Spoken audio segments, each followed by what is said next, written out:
Pernah kepikiran nggak sih kalau hampir semua keputusan yang kita buat hari ini, mau itu sekedar beli kopi, milih mau nonton apa, itu semua ada ilmunya loh. Nah, kali ini kita bakal bedah dasar-dasar ilmu ekonomi, tapi dengan cara yang gampang banget. Coba diingat-ingat, pernah nggak ngerasain kayak gini? Pengen banget ganti HP baru, tapi ya dompet lagi tipis. Atau pengen liburan ke tempat impian, jatah cutinya udah mepet. Nah, ini dia. Dilema antara maunya kita yang gak ada batasnya sama mampunya kita yang terbatas, itulah jantung dari ilmu ekonomi. Dan percaya atau enggak, dilema sehari-hari kita itu ternyata jadi fondasi dari sebuah ilmu yang gede banget. Dan yang bikin kaget, asal-usul namanya itu sederhana banget, dekat banget sama kehidupan kita.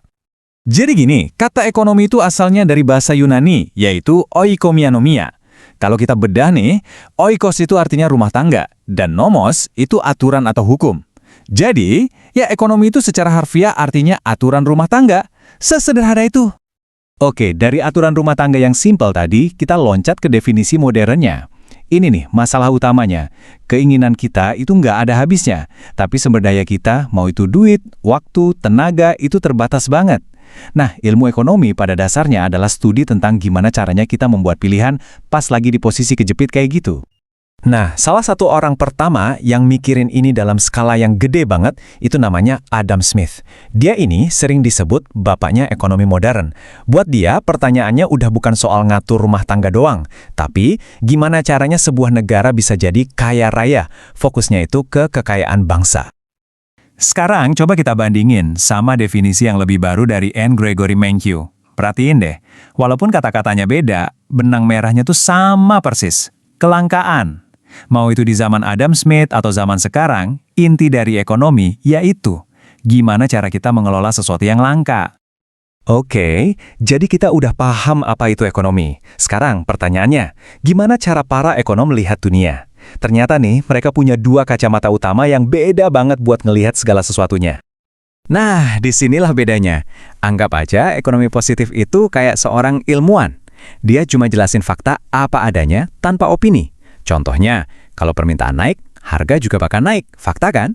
Nah, kalau ekonomi normatif, dia ini lebih kayak seorang penasehat.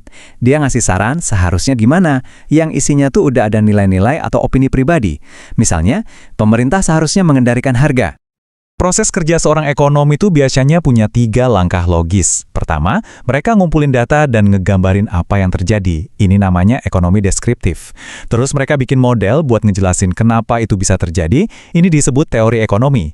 Dan terakhir mereka pakai teori itu buat coba nyelesain masalah di dunia nyata. Nah, itu baru ekonomi terapan.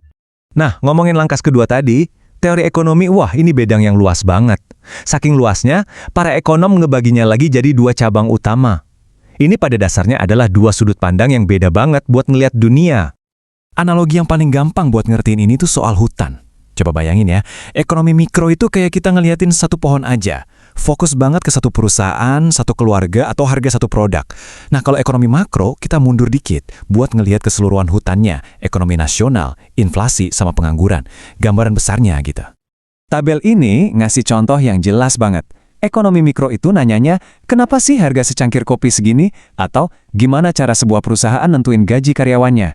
Sementara itu, ekonomi makro nanyanya yang lebih gede. Apa yang bikin inflasi di seluruh negeri? Atau, gimana cara kita ngurangin tingkat pengangguran nasional? Dua-duanya sama-sama penting, cuma skalanya aja yang beda. Oke, tapi penting buat kita ingat nih, ilmu ekonomi itu bukan satu resep buat semua. Kerangka dasarnya itu bisa banget digabungin sama sistem nilai yang beda, dan hasilnya jadi pendekatan yang unik. Salah satu contoh paling menarik adalah ekonomi syariah. Coba deh, kita berhenti sejenak buat mikirin ini. Selama ini kan kita ngomongin ekonomi yang tujuannya cari untung sebesar-besarnya, atau kepuasan pribadi. Tapi, gimana kalau tujuan utamanya bukan itu? Gimana kalau ada dimensi spiritual yang ikut bermain? Nah, disinilah ekonomi syariah masuk. Fondasinya bukan cuma soal kelangkaan dan pilihan, tapi ada satu lagi yang krusial, yaitu kepatuhan pada nilai dan prinsip ajaran Islam. Jelas, ini langsung mengubah cara kita memandang seluruh proses ekonomi. Prinsip-prinsip ini nih intinya, konsepnya jadi beda banget. Sumber daya itu bukan sepenuhnya milik kita, tapi amanah atau titipan dari Tuhan. Dari situ muncul aturan-aturan praktis, kayak larangan bunga atau riba. Terus ada juga mekanisme seperti zakat, buat mastiin kekayaan itu didistribusikan lagi, nggak cuma numpuk di satu tempat. Dan mungkin ini nih perbedaan yang paling fundamental. Dalam kerangka syariah, setiap kegiatan ekonomi yang benar, mulai dari berdagang sampai menabung, itu nilainya bukan lagi sekedar soal untung rugi, tapi juga bisa dianggap sebagai sebuah ibadah. Jadi setelah kita lihat semuanya, mulai dari aturan rumah tangga zaman Yunani kuno, terus pandangan makro tentang negara, sampai kerangka spiritual dalam ekonomi syariah, semuanya itu balik lagi ke satu ide sentral. Ekonomi adalah ilmu tentang membuat pilihan. Aku mau tinggalin kamu dengan satu pertanyaan terakhir.